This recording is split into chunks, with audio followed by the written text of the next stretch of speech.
Boa noite a todos. Que delícia estar aqui com vocês outra vez. Para quem está chegando agora, eu gostaria de explicar o que acontece todas as quintas-feiras às 18h30. Essa live surgiu a partir deste livro que eu publiquei o ano passado, Palavras em Movimento, Guia Prático de Escrita. Como eu sou editora e escritora, muitas pessoas, e editora que tem por objetivo lançar novos escritores, muitos novos escritores me procuravam para saber como fazer um texto, como elaborar um livro, enfim, as perguntas eram muitas. Então, eu decidi, pela experiência que eu tenho de quase 20 anos, eu escrevi esse guia prático, que realmente ele é bem objetivo, quase que tamanho de bolso, você carrega na bolsa, e eu exemplifico também dizendo como é que eu trabalho em cada tipo de texto. A partir daí, uma ideia puxa a outra, surgiu Palavras em Movimento, Desmistificando a Escrita. Está aqui, atrás de mim. Por quê? É outra maneira de mostrar para quem está nos vendo, nos ouvindo, que todas as pessoas têm muita história para contar e é capaz, sim, de escrever. Escrever é um treino. E aqui nós vamos apresentar todos os nossos autores para que vocês conheçam seus futuros colegas, tá? Cada um deles vai falar sobre a escrita, vai dar uma dica de escrita, muitas já foram dadas. Qualquer hora eu vou fazer uma provinha para saber quem aprendeu, porque toda semana tem dica nova, sim. E isso vem de encontro também com o objetivo da oficina do livro, que é lançar novos escritores. Então, uma ideia puxa a outra.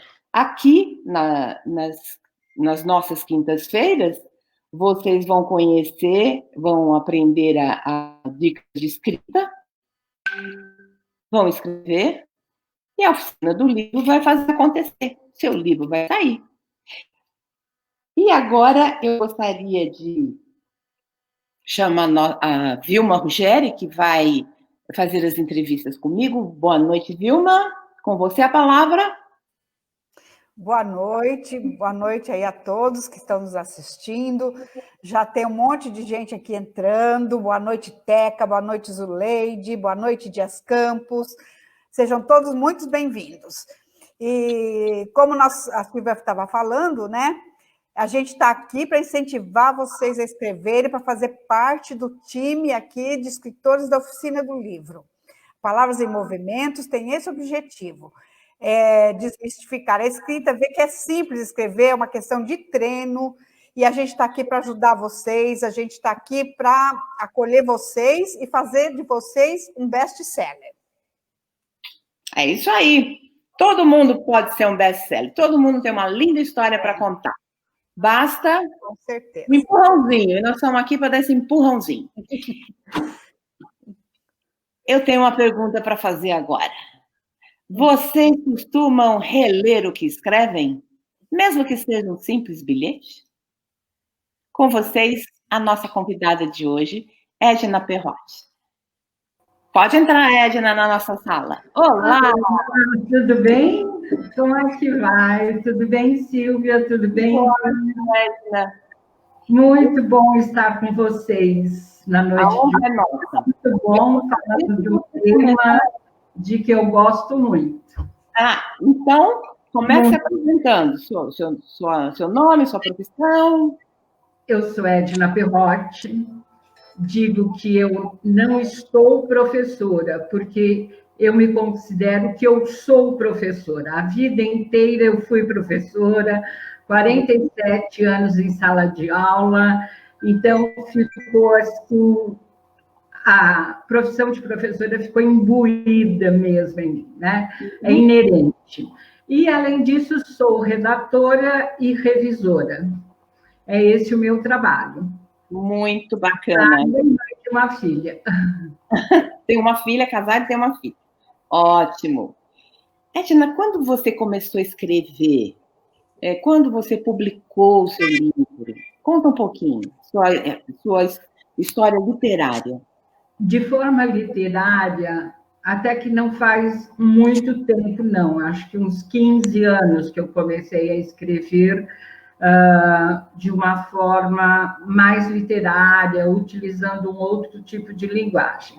Agora, a produção de texto a vida toda, não é? Porque, como eu comecei a trabalhar na universidade, eu era muito jovem, eu tinha 25 anos, e na universidade sempre há uma necessidade de você escrever artigos, a dissertação, a tese. Eu comecei a escrever muito cedo, tanto que eu não tinha 30 anos, eu já publiquei um primeiro livro em coautoria, a frase no texto. Então, a trajetória é longa. Agora, literariamente, uns 15 anos. Certo. Aí você fugiu do seu padrão acadêmico, vamos dizer assim. Estou fazendo os dois. Os dois, né? Mas as linguagens são duas formas. Das duas. Certo, mas as linguagens são completamente diferentes, né? Completamente diferente. A linguagem científica ela é um pouco mais impessoal, se bem que, ultimamente, há uma tendência, pelo menos na área da educação, não das exatas, não é na área das humanas, de se escrever de uma forma mais pessoal, até mesmo na primeira pessoa do singular. Eu trabalhei no mestrado de educação, fui uma das autoras do projeto lá do mestrado de educação na Metodista, e naquela época mesmo, 2000, 2002, nós já incentivávamos os alunos a escrever na primeira pessoa, não desvincular muito o cientista do objeto de estudo, não é? Eu percebi bem isso, porque depois que eu deixei a profissão mãe, eu voltei para os bancos da universidade, fiz mestrado, e a minha intenção era defender minha tese, né, e seguir adiante, fazer o doutorado, mas abrir a editora, realizar meu sonho. Aí eu vi bem a diferença, é brutal uma escrita acadêmica e uma escrita literária solta, leve, gostosa, né? É bem diferente. Edna, quantos textos publicados, quantos livros você já escreveu? Eu tenho 5 livros publicados, 2 em coautoria. Organizei com a Beth Marim o livro Amo Minha Idade, a coletânea Amo Minha Idade, que vocês publicaram, que foi publicado pela Oficina do Livro. Tem um outro no Prelo, que já deveria ter sido lançado, Você na Era Digital, com uma linguagem mais eficaz, mas está paradinho esperando passar a pandemia. Escrevo para o blog Amo Minha Idade, bastante, e artigos eu estou sempre escrevendo, mas daí para as revistas mais especializadas, revistas específicas da minha área, porque eu fiz mestrado e doutorado em linguística aplicada. Certo, bacana. A Edna tem um currículo enorme, gente. Vocês não calculam com quem vocês estão falando, viu? Presta atenção. É uma grande mestra. Fiquem atentos, vocês que estão nos ouvindo. Boa noite a todos. Uma porção de gente aqui conosco, né, Vilma? Tem bastante gente já. Olha, tá aí a Sandra Carvalho, a Verinha Fará, a Marilena, todo mundo entrando aí, dando boa noite, dando as boas-vindas, e o pessoal está aí. E estão comentando assim, Silvia, o pessoal está falando que não consegue deixar a profissão de mãe. Não. A gente não consegue. Gritou mãe, eu largo tudo e vou atrás. Essa foi boa. Que bom ter tanta gente assim assistindo, muito bom. Ah, é muito bom compartilhar, né? Nosso bate-papo. Muito bom. A amiga da Marilena também, né? A Marilena é uma grande amiga, com ela eu escrevi Como Manter o Seu Português em Ordem. Ah, vamos adquirir esse livro, gente. É muito bom. Bacana. A gente sempre tem que aprender, né? Não pode parar nunca, tem que atualizar sempre. Edna, me conta se você... me conta aí, você tem algum livro que te inspirou? Que foi marcante na tua vida? De repente, até para você deslanchar na escrita mais solta? Acho que uma coleção de vários autores, né? Como eu fiz letras, a minha formação em letras era língua e literatura, a gente sempre leu muito, até no texto que eu escrevi para o AMO, eu falo dessa experiência de quando eu cheguei na universidade, eu não era ainda uma grande leitora. E naquela época, diferentemente do que acontece hoje, as pessoas tinham até vergonha de dizer que não tinham lido um determinado livro, não é? Ali no final da década de 60, início de 70, não é? A todo mundo queria estar com todos os livros em ordem. Mas a gente leu muito os clássicos da literatura, Machado, da literatura brasileira, da literatura portuguesa, li os universais, em francês eu lia, em espanhol também, e muitos outros da língua inglesa traduzidos de outras línguas, mas eu sempre gostei de ler muito. Dos portugueses, por exemplo, Fernando Pessoa, né? Eu sempre tenho comigo uma frase do Fernando Pessoa que eu acho que hoje ela se aplica tão bem, quando ele diz no livro Desassossego, que é um livro póstumo dele, não é? Como heterônimo, semi-heterônimo do Bernardo Soares. Mover-se é viver. Dizer-se é sobreviver. Uau. Então, acho que essa frase do Fernando Pessoa, mesmo pelo seu heterônimo, não é? Ela se aplica muito aos dias de hoje. Nessa pandemia, muitos de nós, estamos sobrevivendo no dizer-se, tanto que ele diz dizer-se, não é o dizer simplesmente. Dizer-se é escrita. Você transforma a realidade pelo seu ponto de vista, por aquilo que você escreve, não é? No texto, você se coloca, você diz muito de si. Então, quando ele diz dizer-se é sobreviver, é a nossa sobrevivência do dia a dia, não é? Quer seja, quando a gente mesmo escreve, não é? A gente mesma escreve, quer seja quando a gente lê. Porque quando nós lemos um texto, na verdade, nós somos coautores desse texto.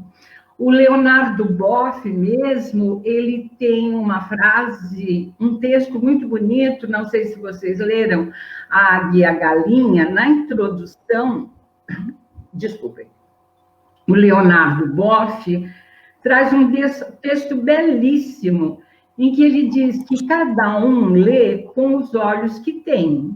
Sim. Interpreta a partir de onde os pés pisam. Olha, eu acho isso lindo, não é? Que todo ponto de vista é a vista de um ponto. Para entender como alguém lê, é necessário saber como são seus olhos e qual a sua visão de mundo. A cabeça pensa a partir de onde os pés pisam. Para compreender, é essencial que você entenda o outro, que você conheça o lugar que o outro habita, não é? E essa compreensão, você vai ter diferentes leituras de um mesmo texto.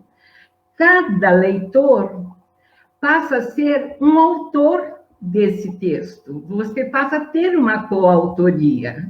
Certo. Então, você quer esteja escrevendo, quer esteja lendo, você tem uma forma de dizer-se do Sim. jeito que fala Fernando Pessoa. Não é? Muito atual, muito bacana. Adorei o relato.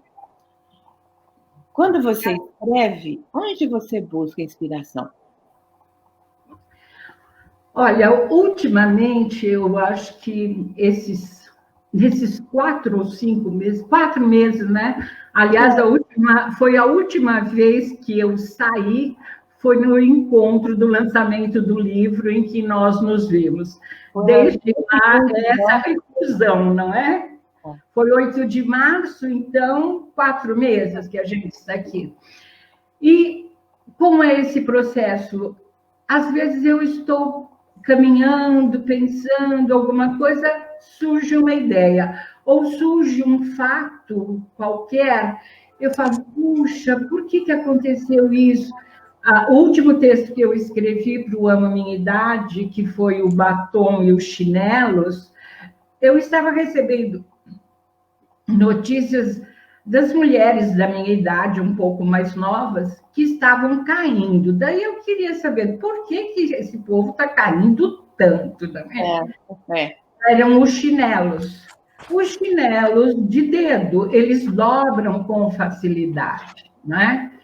Eu falei, puxa vida, porque a gente precisou começar a fazer as tarefas de casa, uma porção de coisas. Exatamente. E, de repente, eu sentei e falei, não, vamos escrever um texto sobre isso. E o texto veio, foi embora, entendeu? Sensacional. Sensacional. Nós vamos publicar em breve, no livro que está no Prelo, Nos Dias em que o Mundo Parou, ele está em 2 fases. Tem alguns textos mais reflexivos, acho que são 14. Quantos são, Vilma? Uns 15? Acho que são 12 textos reflexivos, e depois tem o diário, né? Que é o dia a dia do Confinados. Então, a gente começou assim, eu escrevi, por acaso a Sandra Hasman também escreveu na mesma hora.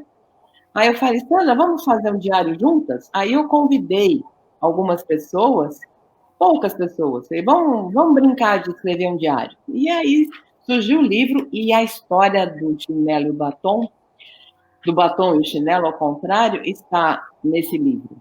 E também no blog Amo Minha Idade, vocês vão acompanhando, que tem muita novidade boa lá também.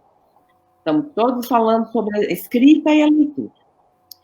Quando você escreve, Edna, você se contempla não se expor? Ou você não se importa? De me expor? Sim. Não, eu acho que a gente se revela. Na escrita você se revela. Eu não tenho medo de me expor. Agora, alguns temas, para mim, pela educação que eu tive, eu tenho mais dificuldade de escrever. Por exemplo, eu não saberia escrever um conto erótico, tem muita gente que escreve, tem gente, e de uma forma assim, muito gostosa. Não é? Nessa seara eu não entro, mas eu acho que é justamente pela minha formação. Eu passei 15 anos num colégio de freiras, então você tem determinados temas que eu não entro. Claro, política é outra coisa que eu não entro, porque cada um tem um ponto de vista, embora eu tenha uma vontade de escrever umas coisas. Nesse momento em que nós estamos vivendo. Olha, coloca no papel. Mas aí eu vou ficar muito brava, né?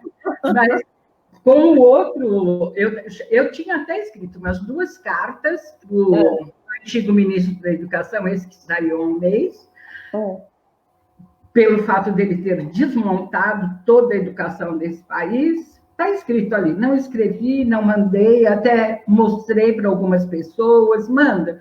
Acabei não mandando, porque senão ia ser uma briga grande, né? Não convém arriscar, né? Vamos ficar numa boa. A gente já está passando por um período tão complicado, né? Vamos levar uma boa. Vamos escrever coisas boas. É isso. Não é? Égina, como você inicia um título? Você escreve, o título vem depois, ou você tem um título e aí você discorre sobre esse título? Eu tenho uma grande preocupação sempre com o título, não é? E aí eu faço a diferença entre o título e o tema. Às vezes o título coincide com o tema. Às vezes. Mas às vezes você está escrevendo, desculpe, sobre a felicidade. Felicidade é um tema, e você dá um outro título, Meu Encontro com o Passado. E daí você falou tudo sobre a felicidade, mas o título é um outro. Eu, às vezes, brinco, que você vai ter um filho, você fica com um nome, de repente nasce o bebê, olha para a carinha dele e diz, não tem cara de Bruno, vai ter outro nome, não é assim? Você pode mudar depois. Mas eu acho que o título tem que ser instigante, porque é ele que vai aguçar a curiosidade do leitor, não é? Há pouco tempo eu escrevi um texto, eu fui fazer agora, por causa das novas tecnologias, eu queria me apropriar um pouco mais dessa linguagem de conteúdo para a web. E daí a minha professora de redação criativa dizia assim, olha, o título, vejam, o título, se o título, você rir do título, você já conquistou o leitor. O meu era assim, Darwin e a Galinha Pintadinha. Na hora que ela pegou o título, ela olhou e já deu uma gargalhada. Eu falei, opa, agora ela vai ler o meu texto inteiro. Tem com a galinha, a ver com a galinha pintada. É intrigante isso. Hã? Isso é intrigante. É intrigante. Ora, ele não diz da evolução da espécie? A comprovação está numa criança de 2 anos, um menininho ou uma menininha que já vai lá com o dedinho no celular procurando a galinha pintadinha. É verdade. Não é? Foi sobre isso que eu escrevi.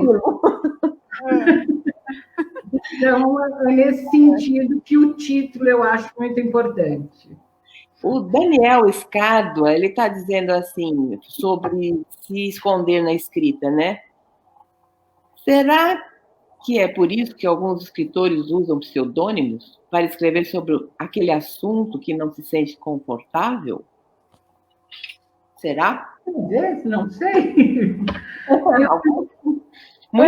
não conheço nenhum autor que tenha utilizado pseudônimo, não é? Mas, por exemplo, eu li os livros da Helena Ferrante, o primeiro, A Amiga Genial, né? São 4, e ela... ninguém sabe se ela é uma tradutora, se é um homem, não é? Agora, não sei se já resolveram, se ela já se identificou ou não. Mas pode ser isso. Eu li os 3 livros dela. Amiga Genial, o Novo Sobrenome, né? A história do novo sobrenome. A história de quem fica e de quem foge. Muito legal, né? Muito bom. Eu acho que ela se esconde mesmo. Não, por exemplo, eu, com todos esses anos que eu tenho, na minha época, a gente lia muito uma autora que se chamava M.M. Deli. E depois eu descobri que se tratava de 2 irmãos, um homem e uma mulher, que escreviam sob esse pseudônimo. Né? Então, havia muito, na literatura, muita gente utilizou o pseudônimo, mas, assim, pessoalmente, eu não conheço ninguém. Mas você acha que essas pessoas, porque tem muita gente mesmo, né, que usa pseudônimo, você acha que tem um motivo específico para isso? Ou... porque às vezes eu fico pensando mesmo, o que leva a pessoa, né, a não querer divulgar o seu nome? Depende, muitas vezes, uma perseguição política pode ser mesmo escrever a respeito de um tema sobre o qual a sociedade poderia condená-lo ou não. São eles motivos, não é? Eu acho que cada um tem o seu motivo. Uhum. Mas eu acho que poderíamos pesquisar isso. Fica aí uma pesquisa. Caiu uma luva nas suas mãos. Essa proposta. Depois você volta para contar, tá bom? Vamos fazer uma pesquisa. Ou mesmo o Daniel, né, que lançou a pergunta. Talvez o Daniel, não sei qual é a atividade dele, mas eu acho que seria uma boa pergunta, não? Porque é um bom pesquisador, o Daniel. Eu conheço. Curioso. Ele é curioso. Ele é bem curioso. É preciso ser curioso, né? Qual é seu... Agora eu queria saber uma coisa. Como é que você costuma escrever? Você é do tipo disciplinada, que tem aquele dia, horário, aquele prazo por dia, você se estabelece metas, ou simplesmente a escrita flui e pronto? A qualquer momento. Na verdade, eu tenho um trabalho que me exige muito. Eu trabalho como revisora praticamente 10 horas por dia, e dos mais diferentes textos. Eu trabalho para agências de publicidade, para banco, para empresas de brinquedo. Para uma empresa de brinquedo, agora mesmo eu entreguei 2 jogos grandes. Então, isso consome muito do meu texto, muito mesmo. Não tenho uma disciplina para escrever. Esse livro que eu organizei com a Beth, eu tinha, sim, uma disciplina, e eu sabia que eu tinha um prazo, eu tinha 2 textos também para escrever. Quem não conhece o livro precisa conhecer, Eu Amo Minha Idade. É bárbaro, é muito, muito show. Nossa, é incrível isso, você lança um título, como os textos são variados. A imaginação das pessoas é incrível. Eu, como a minha especialidade é organizar antologia, já são 50, você lança um título, Caminho do Amor. Nossa, mas vem cada texto lindo e um completamente diferente do outro. É aquela individualidade, né? Do olhar, do sentir, que a gente está falando. Mas, então, e volta ao texto mesmo do Boff, porque cada um tem um olhar para o texto. E não só para o texto, não é? É um olhar para uma viagem. Você faz uma viagem num grupo, todos vão para o mesmo lugar. Na volta, cada um relata a viagem que fez de uma forma diferente. Né? Porque é o seu ponto de vista, é o seu conhecimento de mundo. Quando você lê, você não lê apenas aquilo que está no papel. Não é uma sequência de palavras, uma sequência de frases. É, sim, uma leitura que você faz com todo o seu conhecimento de mundo. Você lê as linhas, as entrelinhas. Há um texto e um subtexto. Você vai adentrando ao texto de acordo com as suas experiências, de acordo com a sua forma de olhar a vida, de apreciar o que está à sua volta, e da sua sensibilidade, porque há pessoas que simplesmente leem, não é? Eu fico muito admirada quando uma pessoa diz, li 10 livros num mês. Como? Porque ler é saborear, é voltar, é retomar, não é? Exatamente. Eu acho que é a questão mesmo de você ir aos poucos, saboreando, degustando o texto. E a gente vai se encontrando em algumas determinadas partes do livro também, muitas vezes. Nossa, você sabe que eu estou relendo o livro da Lia Luft, Perdas e Ganhos. Sim. Vendeu quase 1 milhão de exemplares com esse livro. E as pessoas diziam para ela, escreviam, nossa, você disse exatamente aquilo que eu estava sentindo, aquilo que eu queria ouvir.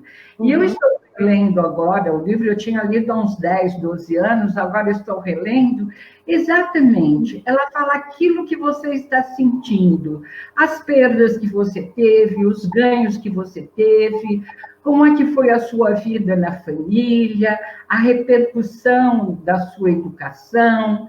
Então, e esse livro também é um livro para você ler aos poucos, não é? Porque ele vai chegando àquilo que você quer, aquilo que você gostaria de dizer, ou dizer-se, não? Sim. Vilma, você eu estava querendo comentar, porque quando a Edna falou isso, né, que tem pessoa que fala que leu 10 livros no mês, né? Fico pensando, nossa, porque realmente eu acho que você lê um livro, você ou toma conhecimento só da história ou daquilo que está escrito, ou você interpreta, você aprende.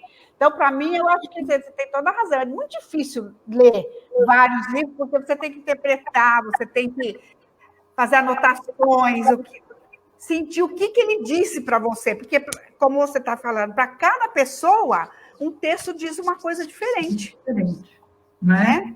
Exatamente. Então, você tem um filme de... Desculpa, Vilma. Você quer terminar? Não, só completar. Se cada pessoa, um texto, ele tem as interpretações de quantas pessoas lerem aquele texto, né? Porque todo mundo vai interpretar segundo a sua lente interior, né? O texto. Sim. E a primeira leitura, a segunda leitura não vai ser igual à primeira, a terceira não vai ser igual à segunda, é igual à anterior. Cada vez que você lê, você vai fazendo novas descobertas, não é? É isso mesmo. Você tem o hábito de dobrar a página, grifar, escrever a lápis ao lado nos livros? Sim. Alguns textos eu tenho, assim, grifados a lápis, outros com marca-texto. Agora, por exemplo, eu acho mais fácil. Eu fotografo a página, não é? Agora você tem esse recurso, depois arquivo. Então, acho uma delícia. Mas anoto muito, sim. E como eu tenho uma memória visual, eu sei muito a página onde está um texto, o que está escrito, e, de repente, eu me lembro, eu vou lá no livro, eu sei exatamente de que lado está, em que página está, então isso fica mais fácil para fazer uma citação, para fazer uma epígrafe, não é? Para comentar o que você leu com outra pessoa, né? Olha, essa frase aí, genial, vai lá e está grifado.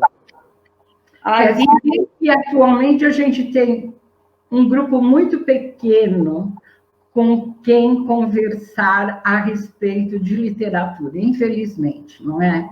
Porque antes as pessoas liam muito mais, liam os mesmos livros, agora há múltiplas leituras, não só a leitura do livro, não só a leitura do literário, múltiplas leituras. Isso é muito bom, é enriquecedor, mas o seu contato com as pessoas que leem é um contato com um grupo menor. Eu tenho sentido isso. Sim. Você quer comentar, fazer alguns comentários, Vilma? Eu gostaria, assim, olha, as pessoas que estão aqui na nossa live, que entrou a Val Berchan, a Alice Rosa, a Beth Marim, aqui, a Nancy, a Márcia Souza disse que a Edna é show. Ela é mesmo. Obrigada, Márcia. A Alice Rosa fez um comentário que reler é maravilhoso. Você percebe sua própria mudança quando volta a ler um bom texto. O tempo que separa as duas leituras modifica seu olhar e sua percepção. Sim, porque o seu conhecimento de mundo vai se transformando, você vai tendo novas experiências, você vai se enriquecendo interiormente, há uma intertextualidade, porque entre uma leitura e outra, você fez algumas outras, você traz essas outras leituras para uma nova interpretação. Então, a intertextualidade também enriquece muito a leitura, não é? Sim. A Marilena está perguntando aqui, o que vocês acham da leitura no Kindle? Eu não tenho hábito. Eu não tenho hábito de ler. E vocês leem? Você não... Eu não me adaptei. Eu gosto de rabiscar, de marcar, de grifar, e depois ver o livro na minha estante. Então, as minhas estantes são separadas por títulos, por tópicos, né? Tudo organizadinho. E os livros que eu mais gosto, eu coloco assim lá em cima, para eu ficar namorando eles. Sabe? Faço falar. E o livro tem, eu acho que o livro tem a textura, o papel, o cheiro do livro, ele tem, não é? Eu gosto muito do livro. Olha, eu não sei, se um dia eu tiver que mudar da minha casa, eu não posso ir para um apartamento, porque eu teria que ter 2 apartamentos, né? Um para os meus livros e um para a minha família.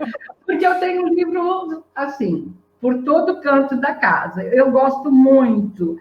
Eu não imagino uma casa sem livros. Não dá para imaginar, né?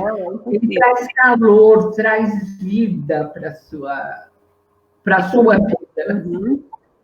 E eu também não gosto de emprestar livro. O meu marido é professor da USP, e ele também tem muitos e muitos e muitos livros. Aí ele pegou no escritório dele, ele pegou um papel sulfite, um papel aí de impressão, escreveu assim: não gosto de emprestar livro. Pegou uma fita crepe e grudou. Não me emprestam, porque eu não vou emprestar. Porque não volta.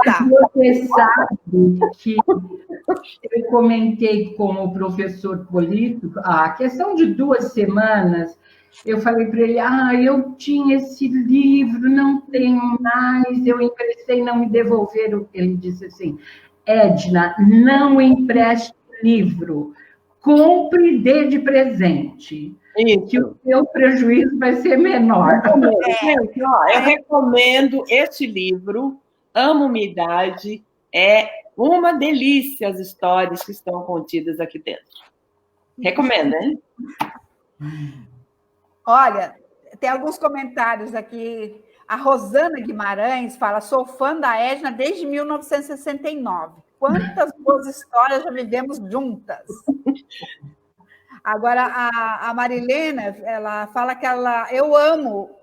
No Kindle, você pode grifar, ver a tradução, marcar as páginas, podem experimentar. Ela aconselha a ler no Kindle.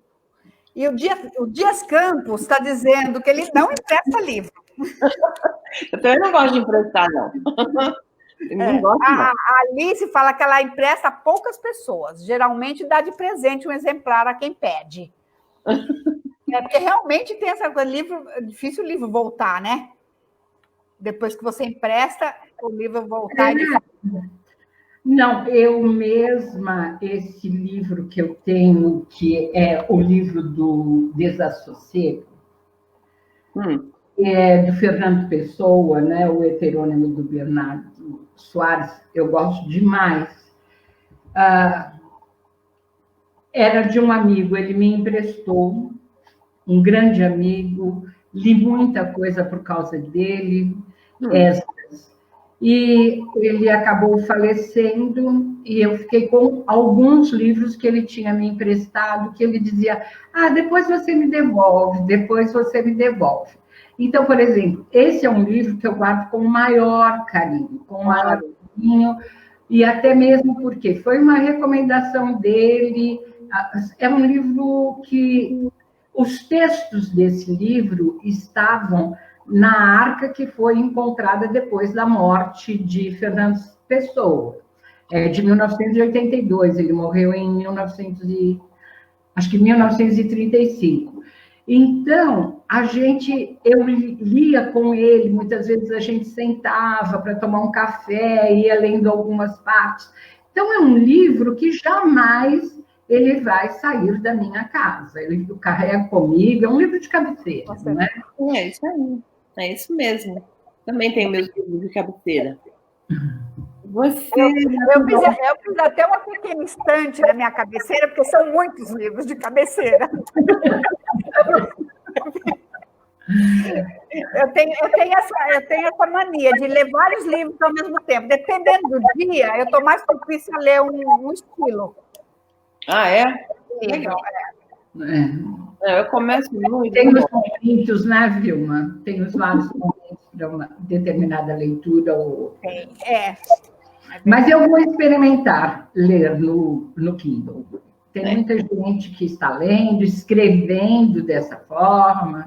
Eu fiz a revisão de um livro a questão de uns 2 meses, e ele ia publicar só no Kindle, porque daí ele me disse de todas as facilidades de se ler, de se grifar e de ver de outros livros e trazer. Estão falando aqui também que no Kindle tem uma vantagem. Para você não impressa livro, você compartilha. Então, não tem perigo de você perder o livro. Só compartilha, mas você fica com o seu. Jana, quando você relê seus textos, você muda muito?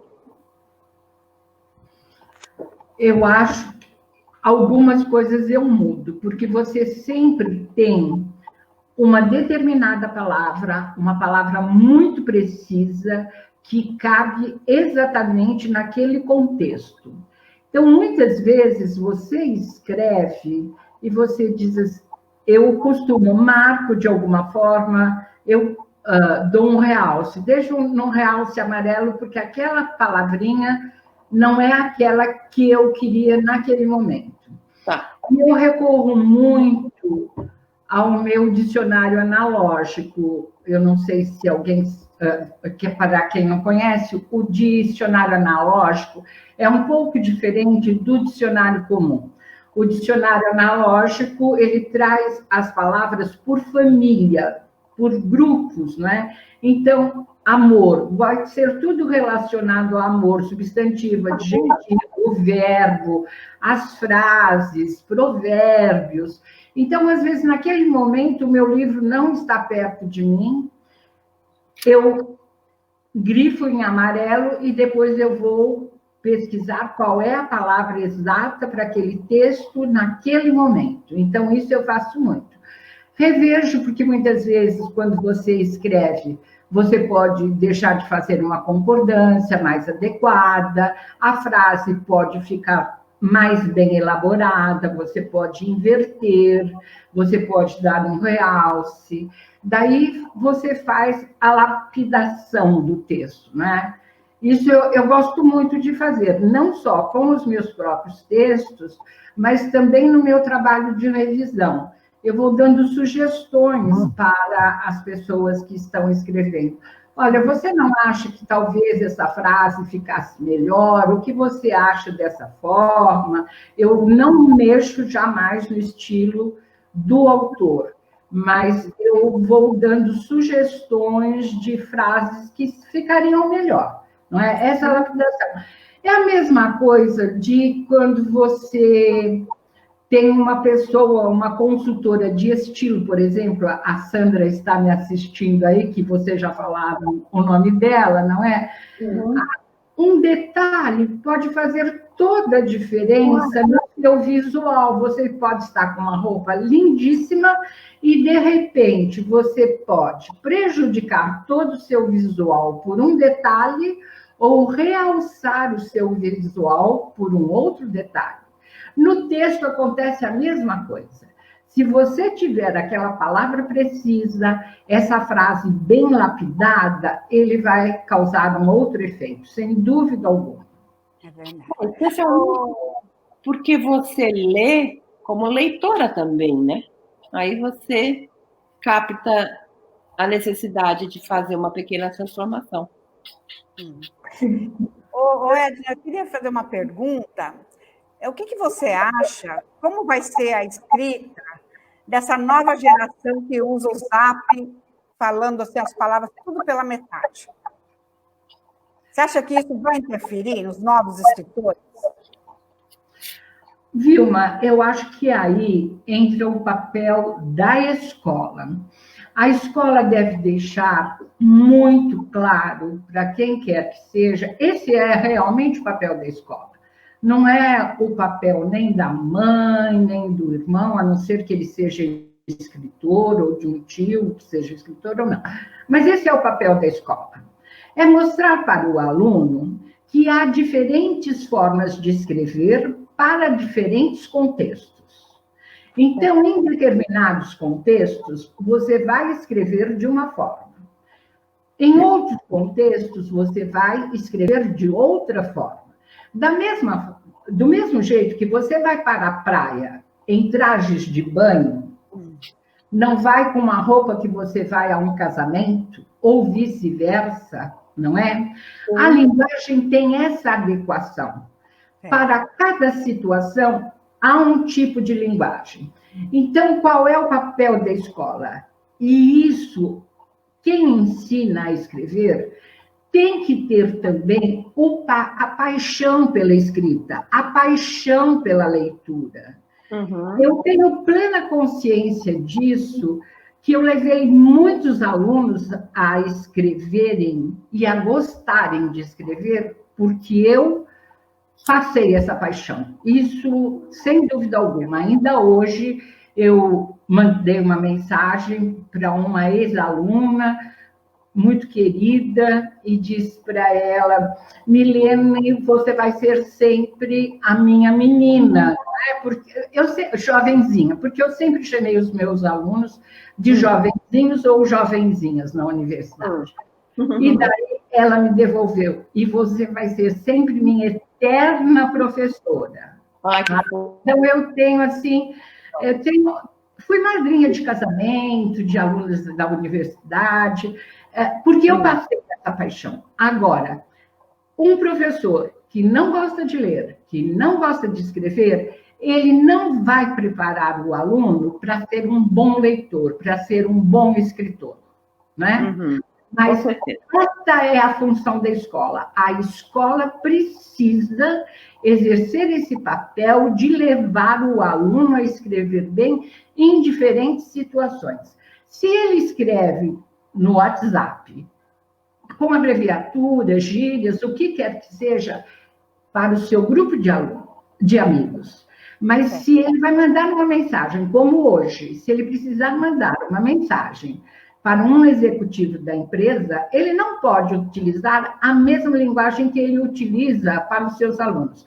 A mesma coisa em relação ao e-mail, em relação ao Facebook.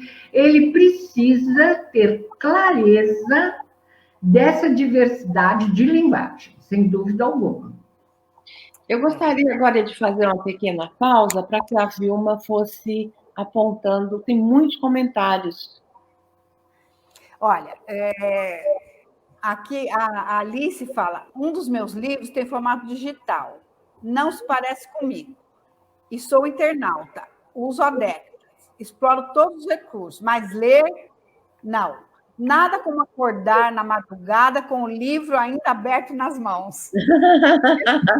Essa é a Alice. Essa é a Alice. A Teca fala do Zap, tem horas que nem ela consegue entender as palavras dos meus filhos, porque eu questiono o que querem dizer, porque realmente no Zap tem uma linguagem à parte, né?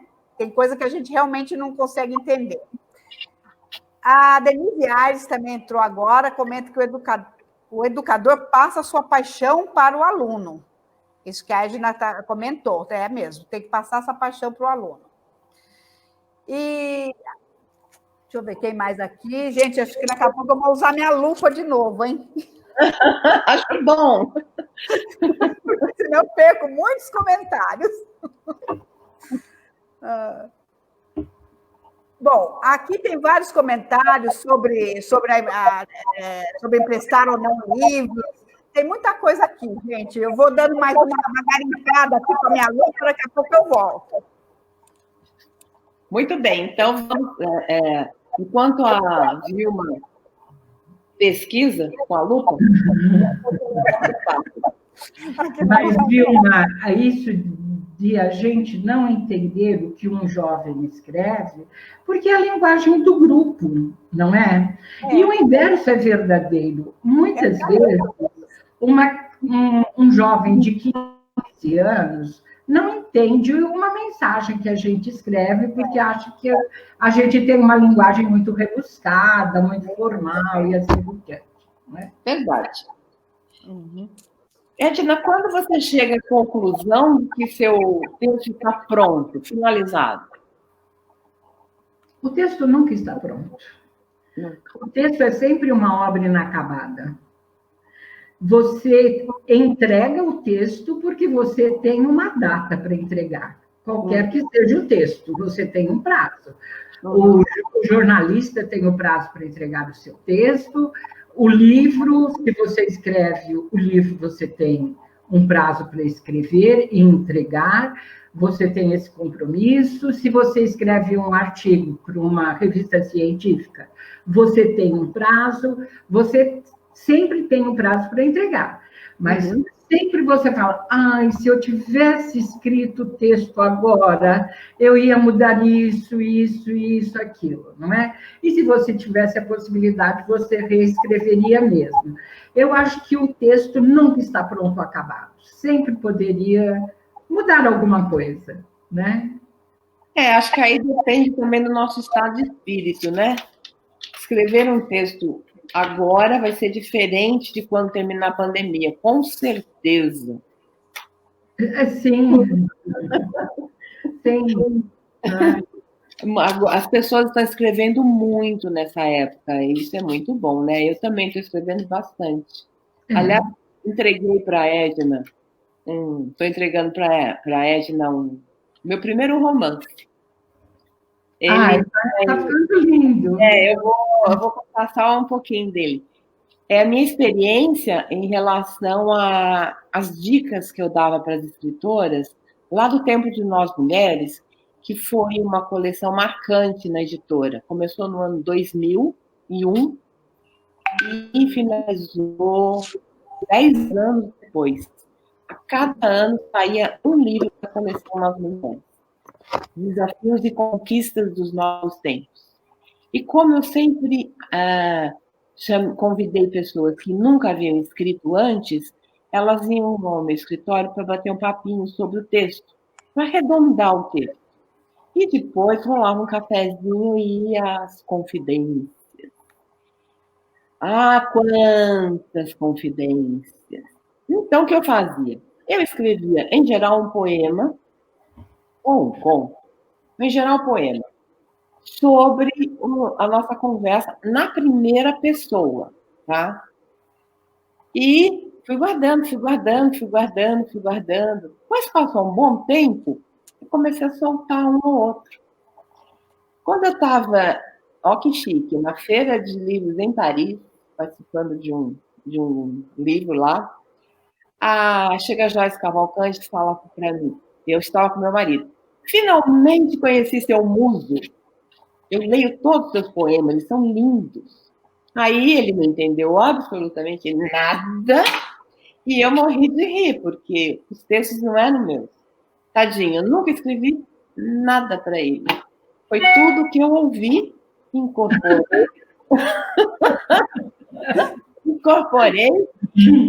Cultura, Consciências da Religião, mestrado inefável, o sublime, o inatingível, o indizível. Menina, eu tinha tudo naquela coqueteleira. Você imagina só o mel que saía, né? Eu tive que brincar com as palavras. Eu adoro fazer isso.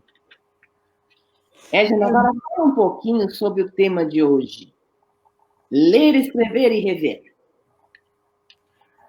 Bom, eu sempre acredito nesse binômio leitura e escrita, não é? Para mim, isso é fundamental.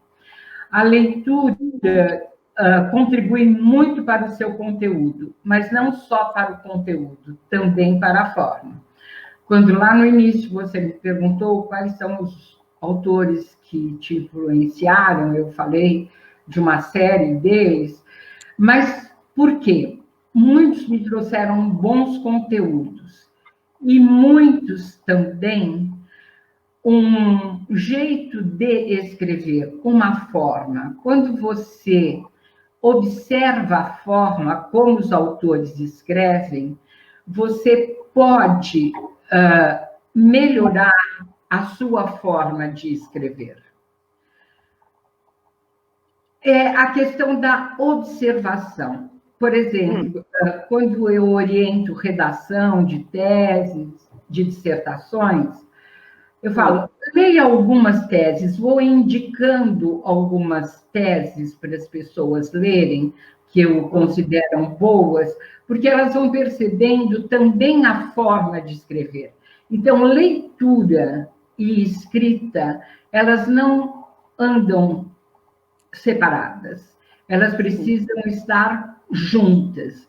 Tem um livro, por exemplo, que é muito bonito, que é o Separação dos Amantes, do Igor Caruso, em que ele mostra como você faz uma introdução de uma tese, de uma dissertação. E a própria forma como ele escreve essa introdução, ele vai afunilando, afunilando, para delimitar o tema. Então, se você observa, você enxerga mesmo esse triângulo. Se você observa, além do livro ser lindíssimo, A Separação dos Amantes, a forma como ele escreve é um jeito de você ver como é que você escreve uma introdução de uma tese. Interessante. Então, isso é muito importante. Agora, do tema de hoje, ler, escrever e rever. Não que isso se dê exatamente nessa sequência, não é? Elas se imbricando de uma forma ou de outra. Mas o que é que acontece? Você, a todo momento, você está relendo o seu texto. E quando você está relendo, você também está fazendo uma pequena revisão. Você chega no final do texto, você volta. O que foi mesmo que eu disse aqui em cima? Ou muda alguma frase. Eu já repeti isso, eu vou mudar aqui embaixo. Ou, às vezes, a frase que está aqui embaixo, ela está tão melhor do que a de cima, que você prefere mudar a de cima. Quando você escreve, é um ir e vir no texto, um ir e vir no texto. Você está escrevendo, lendo e revendo. Então, esses três formam mesmo um triângulo necessário no ato de escrever. Maravilha. Há uma crítica generalizada de que nossos alunos não sabem ler nem escrever. Você concorda? Você acha? Você já falou um pouco sobre o papel da escola, mas até que ponto a escola está falhando nesse papel? Bom, antes de mais nada, nós precisamos também perceber, há uma crítica, realmente, muitos alunos não estão escrevendo bem, não estão lendo bem. Mas vamos refletir um pouquinho. Hoje existem múltiplas leituras, claro, se falou aqui do Kindle, as leituras que todos esses alunos fazem pelas redes sociais, no computador, o WhatsApp, eles dominam diferentes linguagens, múltiplas linguagens, muito mais do que a nossa geração domina, né? Sim. Nós somos os imigrantes digitais, eles são nativos digitais. Peça para um jovem escrever, por exemplo, um manual sobre um game. Se ele for ligado em tecnologia, ele vai fazer isso com propriedade, né? Certo. Uhum. Por outro lado, o que se condena? Quando alguém diz o jovem lê pouco, escreve mal, é porque eu tenho em mente um determinado tipo de leitura, que é aquela leitura que nós fazíamos na nossa época, que era um só tipo de leitura. Nós não tínhamos esse leque de linguagens, não é? Não. Por outro lado, a gente também precisa pensar na democratização do ensino. Isso eu sempre falei muito em várias palestras que eu fiz a propósito de leitura e de escrita.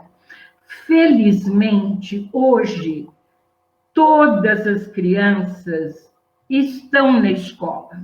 Só que essas crianças, como disse o Boff, não é que eu falei da frase dele anteriormente, sim, cada um lê, e daí eu acrescentaria, cada um escreve de acordo com o lugar social de que vem, de acordo de onde, de acordo do lugar em que seus pés pisam.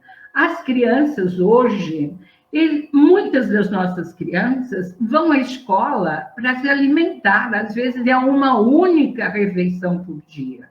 É dolorido demais isso.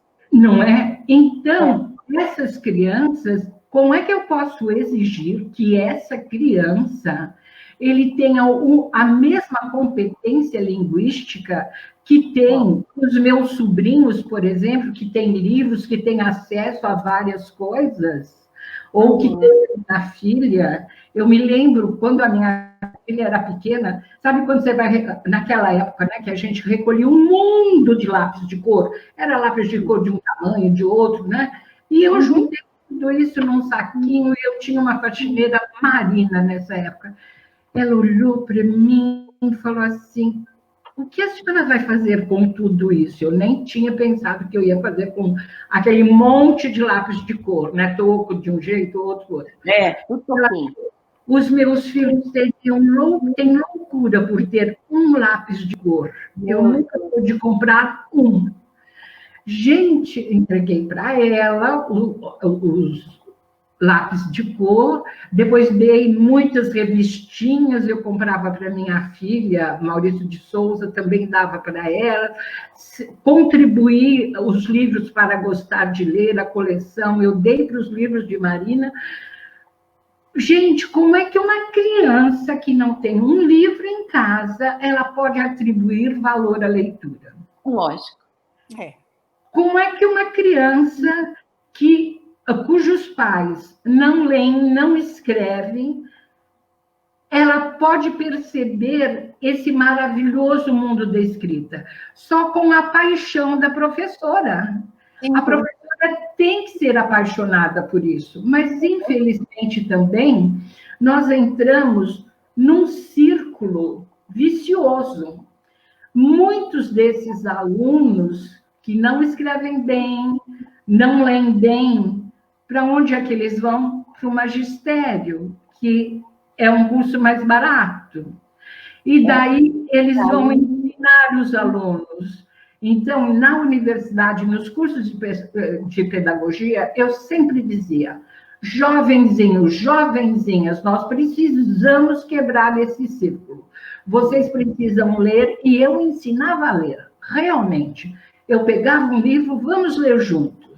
Gente, o professor tem que fazer isso em sala de aula, pegar um livro e ler, saborear cada frase, passar isso com paixão, mostrar para o aluno que existe um outro mundo além desse, um mundo de valorização da escrita, da leitura, que é bom saber falar bem, saber escrever bem, e para isso é preciso ler bem.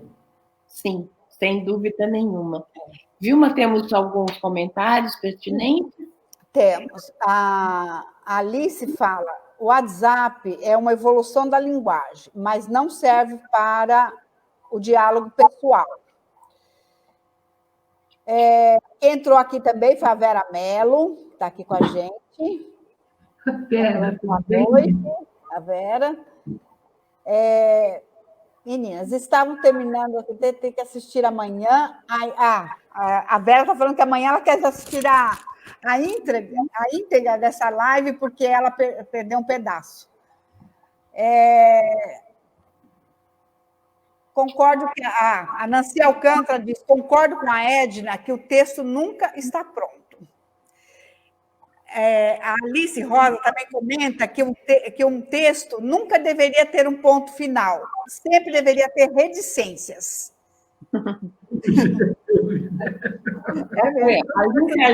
Alice. É ótimo.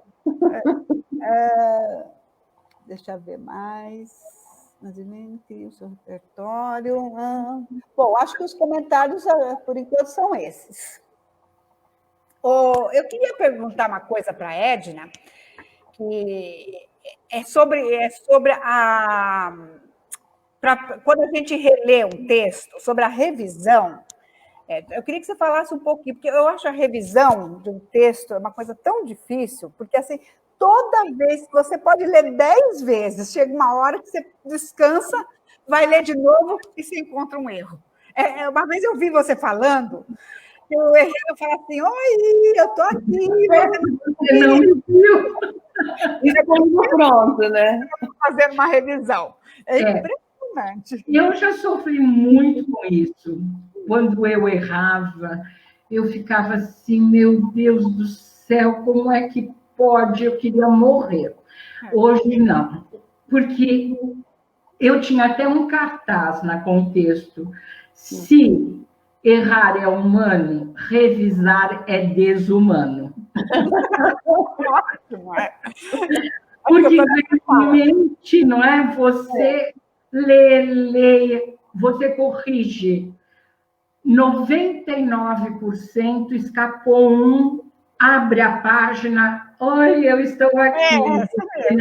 Pula, né, da página. É uma coisa. Exatamente, fica gritando assim. Porque nós somos humanos, então isso acontece. Eu me lembro, esse cliente ficou comigo, um cliente querido, Miguel, 34 anos, e um dia eu deixei escapar na revisão um probleminha lá, e ele me ligou, falou, Edna, você viu que escapou? Eu falei, ai, Miguel, pelo amor de Deus, o que eu faço? Ele falou, nada, tem o sabor do pecado. Então, assim, muito boa, leve, não é? E uma vez também eu assisti uma entrevista do Jô Soares, eles tinham publicado o livro do Vinícius de Moraes. E na capa saiu um erro gritante no nome do Vinícius. Isso aconteceu comigo. Tive que refazer todas as capas. Então, e daí, o que eles disseram? Que foi no lançamento do livro, vocês que são da editora, quando o livro chega, todo mundo vai e olha a capa, e olha de um lado e olha do outro, não é? E, de repente, apareceu lá o nome errado no lançamento do livro. Um leitor que pegou, ninguém deu. Isso também aconteceu comigo, com essa empresa de brinquedos com que eu trabalho. Ninguém viu, saiu família em vez de família. Faltou um mi. E foi, eu queria também morrer, né? Daí o diretor falou assim, Edna, ele mesmo conversou comigo. Eu fiquei um pouco, porque humano, realmente acontece. Mas eu tenho o hábito, algumas vezes, ele não pega. Esses dias aconteceu, ele não pegou. Eu jogo no Word e aí sim eu passo o corretor ortográfico. Mesmo que seja em PDF, eu copio o texto em Word e passo corretor ortográfico o tempo todo. Ele não é muito útil sempre, porque ele tem algumas... Ele não sabe crase, por exemplo. Ele não sabe as regras. Eu falo, eu sei melhor que você. Então, deixo de lado, né? Mas ele é muito bom para pegar família, egípcio, sabe aquelas letrinhas? Eu tive uma professora, Mary Cato, ela escreveu um artigo sobre isso, que ela diz o seguinte: os olhos veem aquilo que eles querem ver. Tanto que tinha uma brincadeira aí que passou pelo WhatsApp, que as palavras estão invertidas, mas você vai lendo exatamente, porque os olhos leem aquilo que ele quer ler. E o revisor precisa estar muito atento para essas questões. Então, eu nunca faço uma revisão uma única vez, nem duas. Eu leio, no mínimo, 3 vezes o mesmo texto, no mínimo, né? E, mesmo assim, às vezes, escapa. Então, aí, pessoal, tem uma dica muito boa. É lógico, eu sou editora, a gente recebe milhões de textos, mas, para quem não joga as ideias no papel, isso que é importante, você tem que escrever jogando as ideias, sem se preocupar com erros ortográficos, de jeito nenhum, senão a ideia escapa. Mas usem essa ferramenta do Word, que é muito importante para tirar daquela primeira limpada. Se a vírgula é afastada da palavra, acontece muito. As pessoas escrevem, dão espaço, coloca a vírgula. A vírgula não é separada da palavra. O espaço vem depois da vírgula. Dê uma revisada básica, né? Porque é básica. Depois ainda tem muita coisa para ler e rever, como a Edna mesmo falou, é o exemplo da crase. Mas, pelo menos, dá uma enxugada, né? Porque, às vezes, fica complicado. A gente não consegue nem entender direito o que a pessoa está escrevendo. Então, essa dica é importante. Acho que nós estamos aqui para ensinar e vamos reforçar essa parte, né, Edna?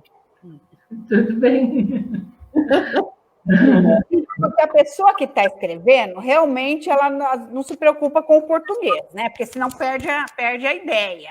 Mas depois ela pode reler o texto e, normalmente, aí pega os erros, principalmente erro de digitação, né?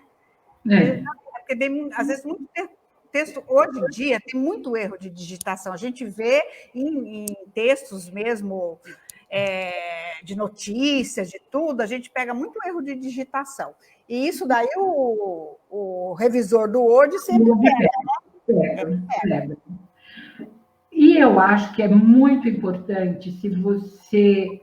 Qualquer texto que você escreva, qualquer texto, você deixa ele na gaveta 1 ou 2 dias, não é? Eu falo gaveta, na época em que a gente... Não. Mas deixa ele na sua pastinha 1 ou 2 dias, porque a hora que você for reler esse texto, você vai já reler o texto com um distanciamento, não só como autor, mas como leitor. E esse distanciamento faz com que você pegue determinados erros. Agora, uma outra coisa que eu também acho assim, que é muito importante, é você passar o seu texto para a leitura de uma outra pessoa. O seu marido pode ler, a sua filha pode ler, o seu colega de trabalho pode ler. É muito importante uma outra pessoa ler o seu texto, né? Porque você, às vezes, não enxerga, e essa outra pessoa vai enxergar, vai perceber o que você precisa mexer, pode até te dar uma dica, pode dizer assim, puxa, mas o que você quis dizer aqui? Eu não entendi. E daí você vai perceber que a sua frase não está clara. E é importante também ler em voz alta, né? Mas você falou assim de dar para o marido ler. Quando eu escrevi o primeiro livrinho para minha neta, que eu escrevo um tipo de um diário deles, desde da gestação até 3 anos de idade. Depois eu começo a brincar de escrever com eles. Então, eu faço entrevista, eu escrevo, e explico as várias maneiras, formas literárias de escrever, e a gente brinca de rima, enfim, sempre tem brincadeiras de escrever um livro, tá? A gente até dobra o papel e faz história em quadrinho, milhões de coisas. E a primeira história que eu escrevi para minha neta, eu fui apresentando a família. E ela era uma princesa que vinha de um reinado distante, que ela morava nos Estados Unidos. Mas ela aí, a família viajou para outro reino distante, onde estavam a princesa Tati e o príncipe Nico. Já viu? Lê. Príncipe Nico.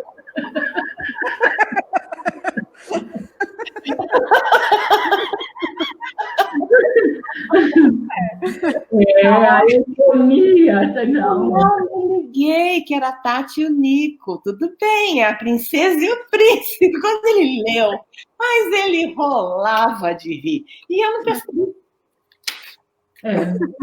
Na minha cabeça.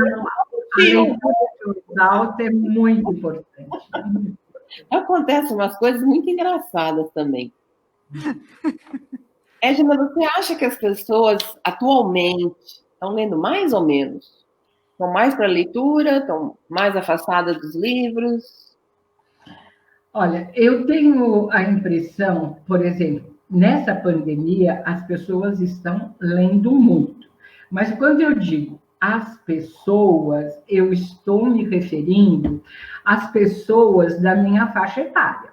Claro, eu acho que isso é importante, porque são as pessoas com quem eu tenho mais contato.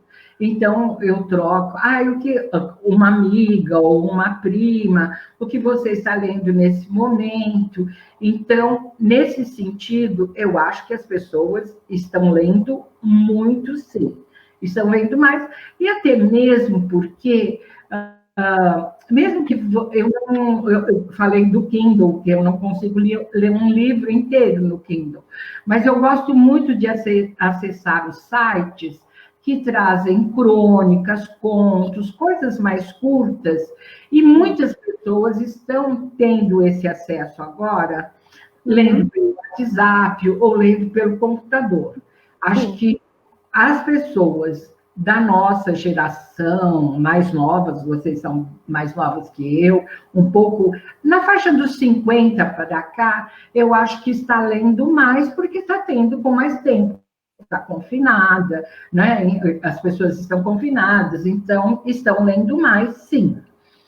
Agora, os jovens, eles estão lendo uma diversidade de assuntos, várias linguagens, não aqueles livros mais clássicos, mas eles estão lendo, sim, porque essa pandemia levou ou você a ler mais ou a assistir mais filmes, né? Quantos filmes a gente não viu durante essa pandemia? Também é muito importante, né? Também aguça a escrita, né? Você vê um filme, ele te dá uma ideia de escrever alguma história, não é? Dá, sem dúvida, fazer uma reflexão, não é? Uhum. Eu acho bem bacana. Você acha que... agora vamos voltar para a escrita. O que significa para você escrever e qual é o seu processo de escrita? Bom, para mim, escrever é isso mesmo que eu falei no início, dizer-se é sobreviver, não é? Uhum. É você ir além do real. Uhum. Né? Você transformar a realidade de acordo com aquele momento, passar o seu interior, deixar registrado um sentimento seu, uma emoção sua. Para mim, esse é o valor da escrita, não é? E o meu mestrado, que foi lá na década de 70, tão longe já, mas eu tive como modelo uma escritora inglesa que ela trabalhava muito com os textos pessoais com os alunos. E eu adotei essa metodologia. O texto como expressão, falar ou de si, ou daquilo que você observa, mas uma forma de expressar-se. E você, como professora, valorizar essa expressão da escrita. Como professora de redação, e eu dei aula uns 30, 40 anos, eu acho, de redação, mais de 30, com certeza, uns 35, eu acho, eu deixava o aluno escrever e reescrever até o momento que ele dissesse, agora sim, além disso eu não consigo melhorar mais. Eu tinha um trabalho muito grande. Eu recebia os textos, fazia todos os comentários possíveis, sempre a lápis, porque eu achava sempre corrigir um texto em vermelho é a mesma coisa de você pegar um quadro e dizer, pegar um pincel vermelho e dizer, isso não está bom, está errado. Isso não está bom, está errado. Isso não está bom, está errado. Gente, é a expressão do artista, não é? É aquilo que ele fez, a forma como ele expressou o mundo. Aliás, eu posso mostrar até para vocês esse quadro aqui. Parece um quadro bem primitivo, ele é, não é? Para vocês terem uma ideia, esse quadro simplesmente foi pintado pelo Osmar Santos depois do acidente dele. Olha o valor que tem esse quadro, que tem essa obra. Então, a redação do meu aluno, ele tem uma obra de arte. Tem que ser valorizada. Se você valorizou aquilo que ele escreveu, ele vai querer escrever mais uma vez, mais outra vez, mais outra vez, porque ele se sentiu importante. Eu aprendi isso com a Jane, essa professora, o sobrenome está me fugindo, mas eu vou me lembrar. Ela dizia exatamente isso. A redação do aluno, depois que chegou naquele ponto que ele acha que já está bom, é o máximo que ele conseguiu, compartilhe para os outros apreciarem. Se possível, coloque num mural para que as outras pessoas leiam. A gente não fazia isso com as redaçõezinhas, as composições dos nossos filhos? Até colocava num quadrinho. Então, a escola tem que valorizar essa escrita. Isso é muito importante. Maravilha, Edna. Estou amando conversar com você. É um assunto que eu gosto, eu tenho paixão por isso, muita paixão mesmo, né? E o que eu mais sinto falta é da sala de aula, mas agora a vida, cada época a gente faz uma coisa, né? O meu tempo de professora passou. Não, mas de repente você pode comparecer na editora e fazer as aulas para os escritores, por que não? Muito obrigada pelo convite, eu vou adorar. Palavras em movimento gera muitas coisas. Primeiro começou com esse livro, tá? Que eu achei Palavras em Movimento um título chamativo, um título gostoso. A Palavras em Movimento Desmistificando a Escrita. Todas essas lives que estão acontecendo às quintas-feiras, elas são gravadas no canal YouTube. Então, além do Facebook, ele vai para o nosso canal no YouTube. E também já deu um outro gancho, que é Palavras em Movimento em prosa e verso. É quando o autor lê seu próprio texto. Alguns textos, por exemplo, da Nancy Alcântara, você tem que ler com uma caixa de papel na mão. A Vera Mello também, vocês vão procurar o texto dela. Eu falo assim, você pega a caixinha de lenço de papel e vai ler o texto da Vera, da Nancy. É muita emoção. É maravilhoso. Agora, a gente pode desmistificar isso também. Palavras em movimento. Nós vamos achar um título, um subtítulo para suas aulas, aqui na editora. Vai ser o máximo. Eu acho que um bom papo sempre surge uma boa ideia, não é? a gente vai pensando. Porque o Palavra em Movimento, ele é um guarda-chuva, né? Ele é um guarda-chuva e vão surgindo vários projetinhos embaixo dele. E vai acontecendo assim, né? As ideias vão fluindo assim, de conversas, de coisas, e várias coisas vão surgindo. É bem amplo isso. A troca é sempre muito importante, não é? Quando você conversa com outras pessoas, você ouve outros pontos de vista, e a gente já está numa idade que aceita as críticas, elas são bem-vindas, elas enriquecem, então isso é muito importante. E essa oportunidade que a gente tem agora com a Beth Marim, nós estamos num grupo de empreendedoras maduras, está sendo assim riquíssimo, porque cada uma dá a sua contribuição, a outra fala, olha, não é bem assim, apresenta os pontos de vista, apresenta os pontos positivos, os pontos negativos, faz uma crítica construtiva, e eu aprendi tanto nesses 4 meses, a gente se reúne todas as segundas-feiras, e é um ganho muito Claro que é. grande mesmo. Você sabe que uma época eu ministrei uma dinâmica para crianças de 7 a 10 anos. Ensinei a escrever um livro. E quem deu a ideia foi a minha neta. Ela escreveu, junto com a irmã, Aventuras de Duas Irmãs. E foi publicado. Elas tinham 6 e 8 anos. Elas escreveram, né? Eu fui estimulando, lógico, perguntando. O que você falou, você não acha que se você trocar essa palavra ou essa frase vai ficar melhor? Desse jeitinho, beabá. Elas se ilustraram e publicaram na Bienal. A minha neta tinha acabado de fazer 7 anos, né? E a outra estava com 9. Ia para 9.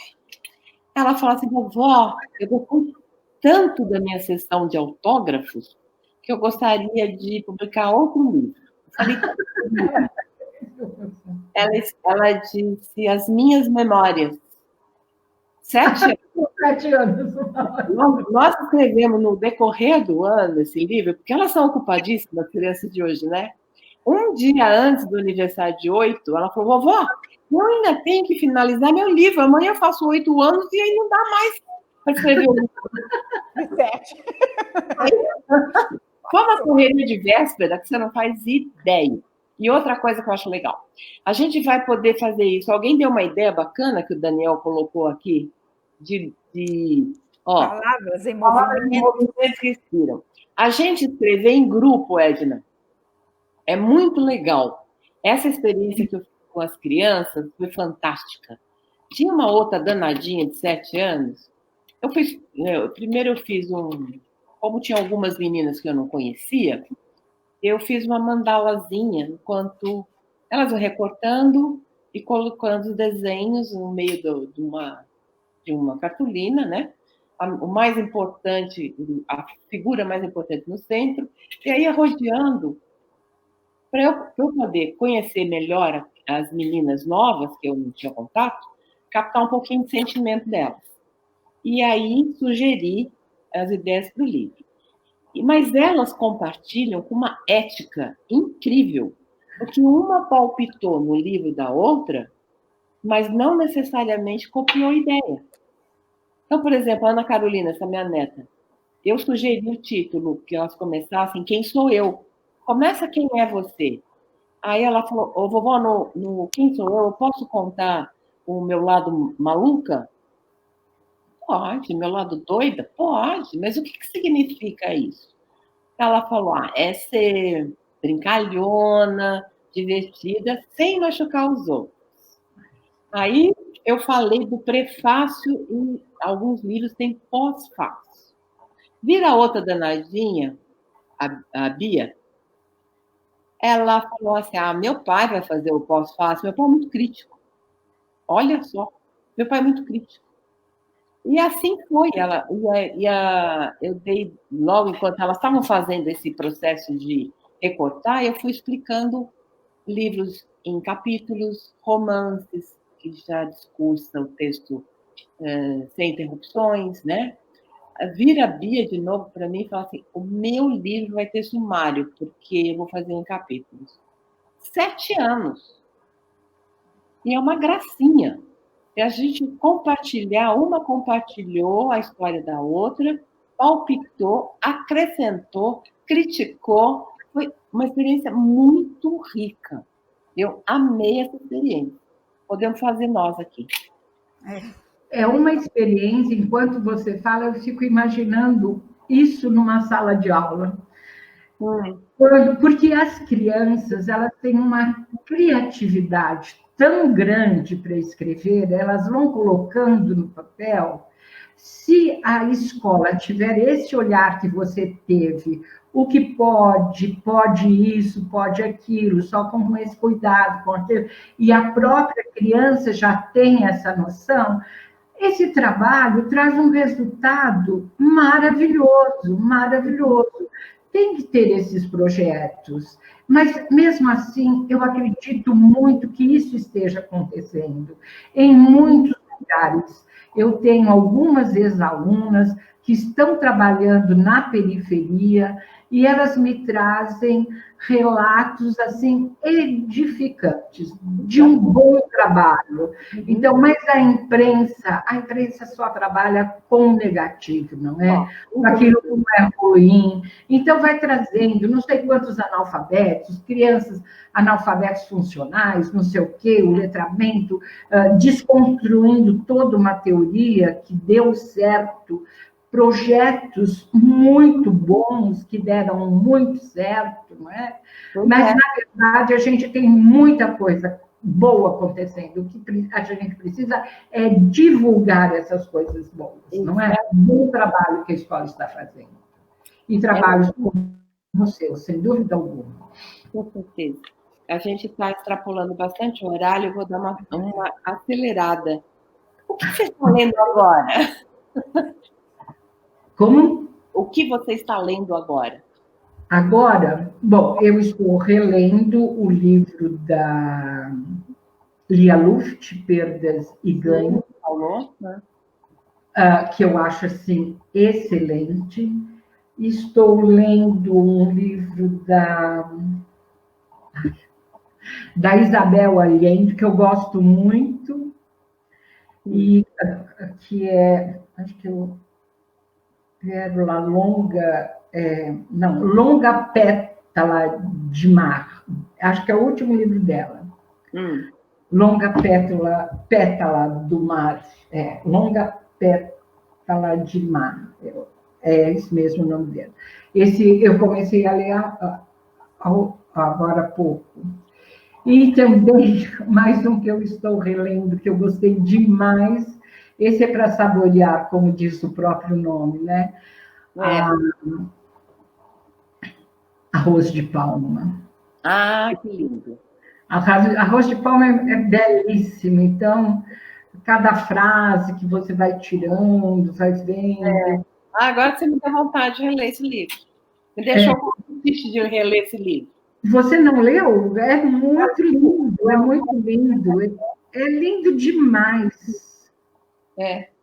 Eu vou buscar na minha estante para dar uma relida. Porque eu estou agora, eu não estou na minha casa em São Paulo, eu estou na chácara.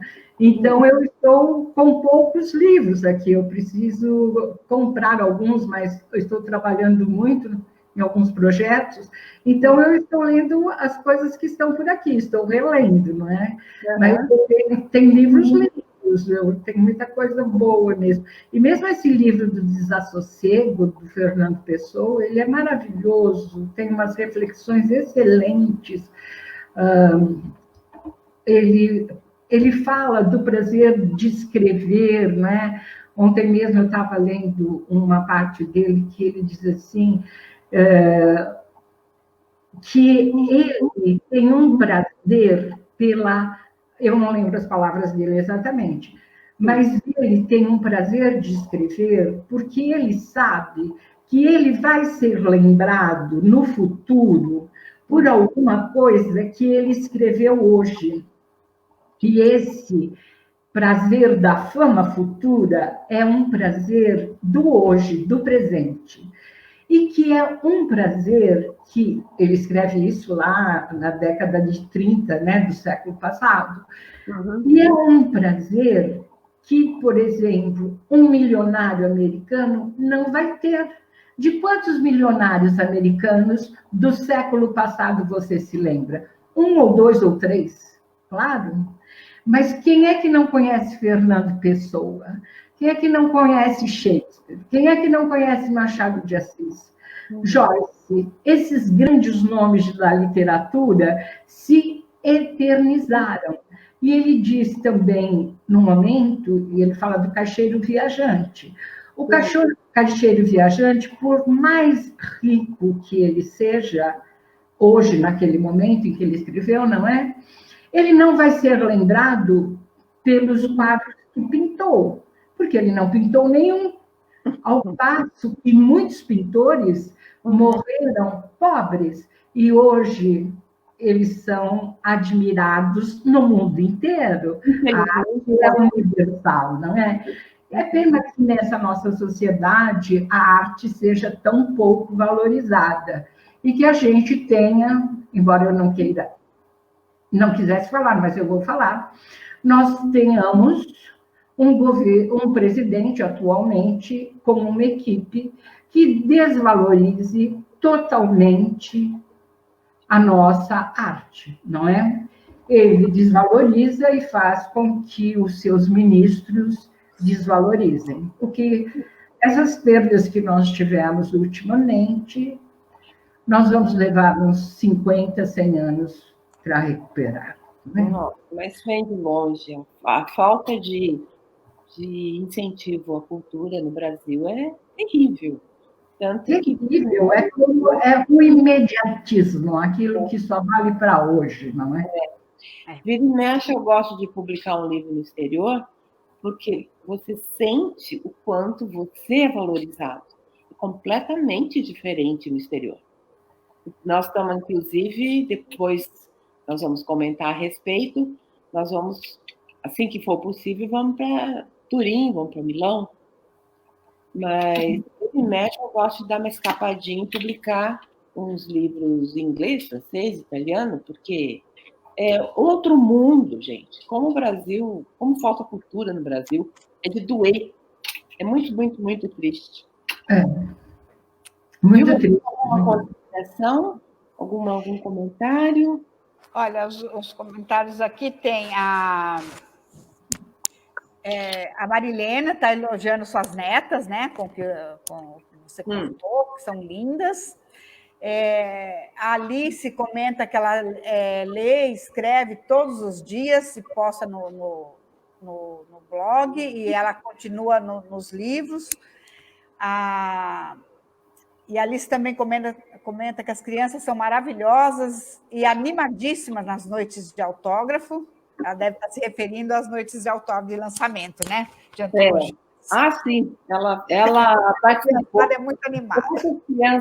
Essas crianças que fizeram essa dinâmica, elas continuaram escrevendo nas antologias que a gente organiza.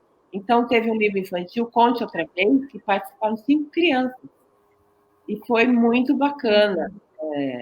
Bacana esse estímulo, né? Porque elas respondem. E essa menininha, a Bia, que falou do sumário, que o pai é crítico, ele ia fazer o pós-fácil do livro dela, ela fala, tia não, desculpa, perdão, o pai me chama de tia, e ela me chama de Silvia. Silvia, onde é que eu vou sentar? Estou muito ansiosa para começar os meus autógrafos. Opa, do produto, do concreto, né, que você tem em mãos, o livro, não é? O processo que vai chegar aí, né? É muito delicioso. Bom, tem mais pessoas aqui falando que a live foi muito gostosa, tá maravilhosa. Dando parabéns para a Edna. Entrou aqui. Vocês são ótimas. Edna, eu te amo. E muita gente elogiando aqui. E também peraí, que aqui. É que às vezes os comentários descem, aqui eu preciso voltar. Quem mais? A Ana Tomazoni diz que é uma boa inspiração, que ela vai rever o Arroz de Palma, que foi lindo, ela amou. E todo mundo aqui está elogiando muito a live, gostaram das dicas, estão dando boa noite, parabéns, e falaram que aprenderam bastante hoje com a nossa live. Que coisa boa! Então, para encerrar, Edna, você tem alguma recomendação para quem tem dificuldade para escrever? Olha, eu acho que depende do seu destinatário, aquilo que você vai escrever. Por exemplo, se você precisa escrever um artigo ou escrever a sua dissertação, a sua tese, eu vou falar primeiro de um texto acadêmico, depois eu falo do texto literário. Uma recomendação que eu sempre dei nos meus cursos foi de você fazer de conta que está escrevendo para um amigo, por exemplo, porque muita queixa vem do fato de não conseguir iniciar, achar sempre que a introdução é a coisa mais difícil. A introdução, realmente, ela tem que ser feita 2 vezes. No começo, como se fosse um roteiro, e depois, quando o trabalho está pronto, você volta e refaz a introdução. Aí tudo bem. Mas como dar esse passo inicial? Se você ficar com aquela preocupação que você está escrevendo só para ser criticado pelo seu orientador ou por quem vai avaliar o seu texto, ele não sai. Então, a minha recomendação é: fale com o seu melhor amigo, passe um e-mail para ele, mesmo que você não envie depois. Júlio, eu estou começando o meu projeto de pesquisa. Ele vai tratar disso. E por que eu escolhi isso? Você faz toda uma contextualização, explique para ele, porque ele não sabe tudo que você sabe.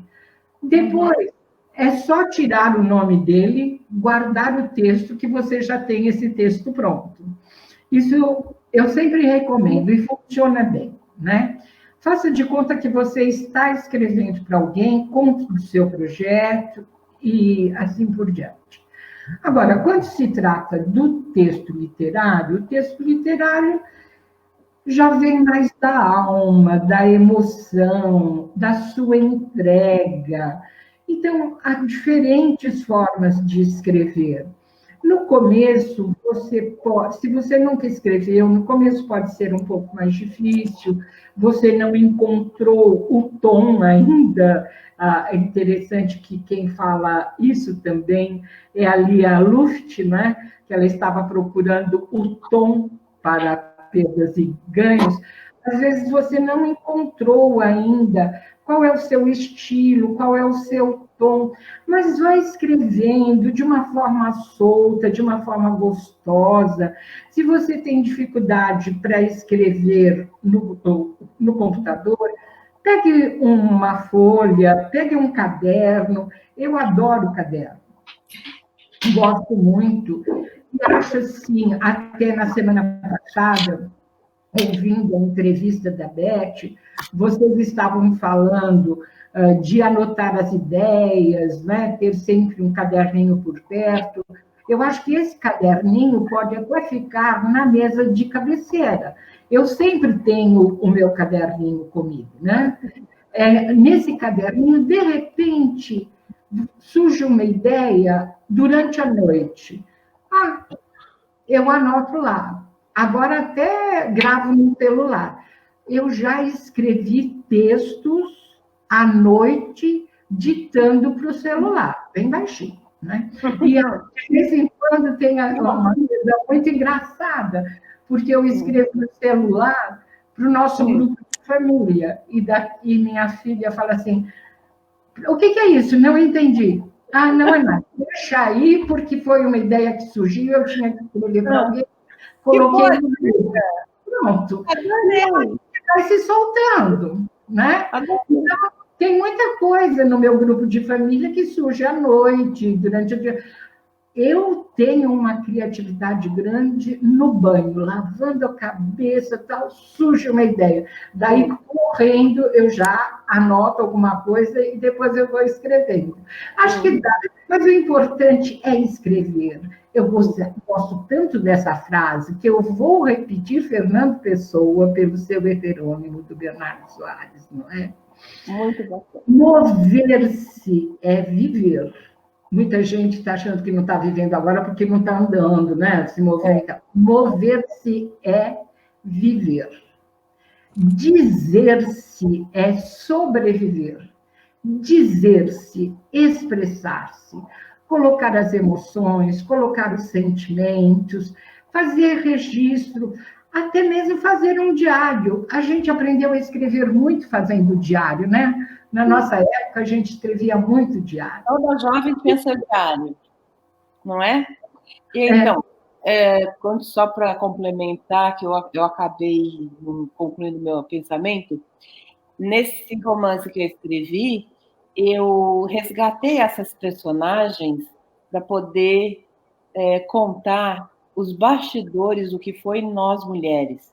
Então, o objetivo é deixar por escrito a minha vida para os meus netos.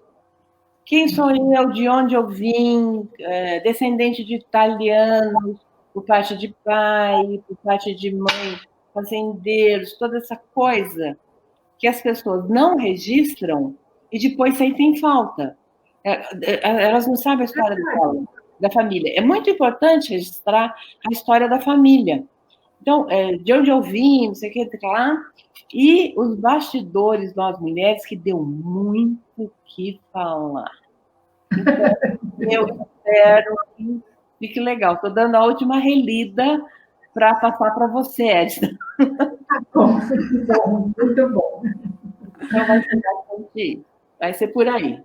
Eu vou, Edna, muito obrigada pela sua disponibilidade. Ainda faltou assunto para comentar, você vai ter que voltar outra vez, tá bom? Eu que agradeço, muito obrigada pela oportunidade de eu falar daquilo que eu gosto muito. Foi uma delícia. Amamos a sua presença aqui conosco. Muito, muito obrigada pelo seu carinho e disponibilidade. Um beijo grande e até a próxima. Obrigada também a todas as pessoas que estiveram participando. Muito obrigada. Obrigada, Edna. Esperamos a volta, viu? Muito obrigada. Obrigada a todos. Um beijo grande para você. Então, muito bem, pessoal. Foi uma delícia conversar com a Edna e vocês puderam perceber o quanto é importante a gente registrar histórias, né? Não só ler, como também registrar histórias. E nós temos sempre, como sempre, alguns títulos de antologias em andamento. Por que antologias? Porque quando você escreve, está iniciando uma escrita, tem que começar devagar, escrever textos mais curtos e se soltando, né? E a oficina do livro dá todo esse apoio para você. Vamos supor, acontece muito, não é, Vilma? As pessoas chegam e falam assim, eu sei falar, mas não sei escrever. Nós damos esse apoio, esse suporte, passo a passo. Amamos o que fazemos, literalmente amamos o que fazemos. Então,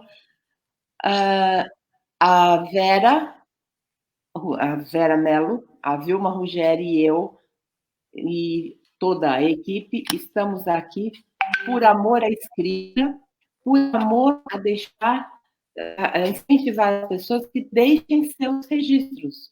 Não percam suas histórias. Elas são importantes, elas são valiosas. Vocês que estão nos vendo são uns verdadeiros best-sellers. Todos nós somos. E todos nós podemos escrever, sim.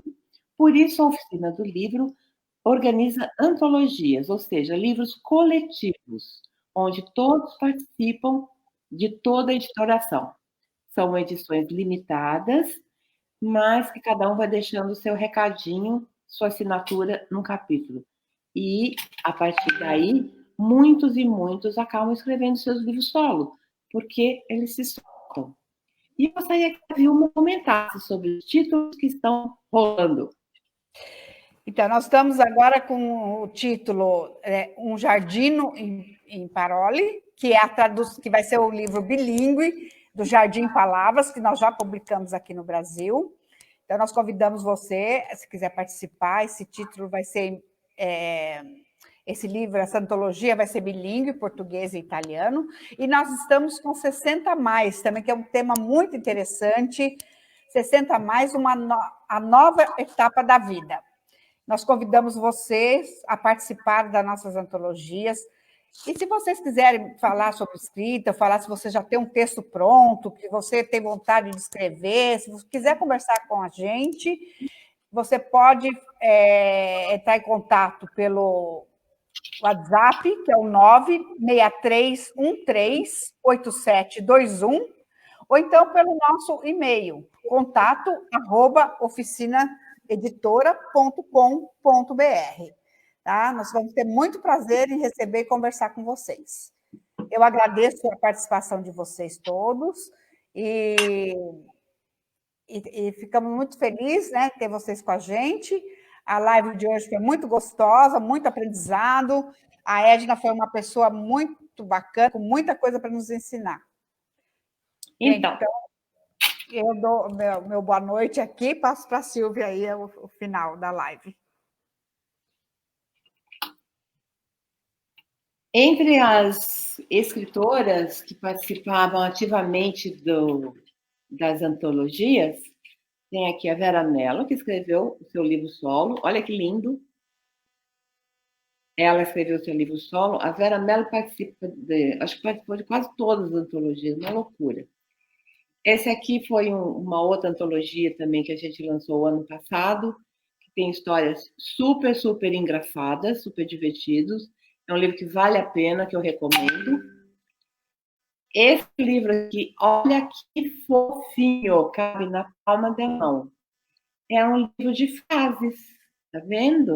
Ó, que é do Walter Duarte. Ele escreveu esse livro, ele reúne frases, 170 frases, e agora está indo para o forno o segundo livro dele, que intitulado Rabiscos, de poemas e trofas. E eu deixo meu recado. Hoje deu para aprender muito, não deu? Então vamos lá. Abre o computador, começa a escrever. E participa das nossas antologias. Nós estamos aqui esperando por vocês. Um grande abraço a todos. Já estou ansiosa pela semana que vem. O assunto é bárbaro. Nós estaremos com o Dias Campos, tá? E vamos bater um papo sobre Machado de Assis. Olha que coisa gostosa. Então, aguardo vocês quinta-feira que vem, às 18h30, com Dias Campos. Um beijo a todos e até mais.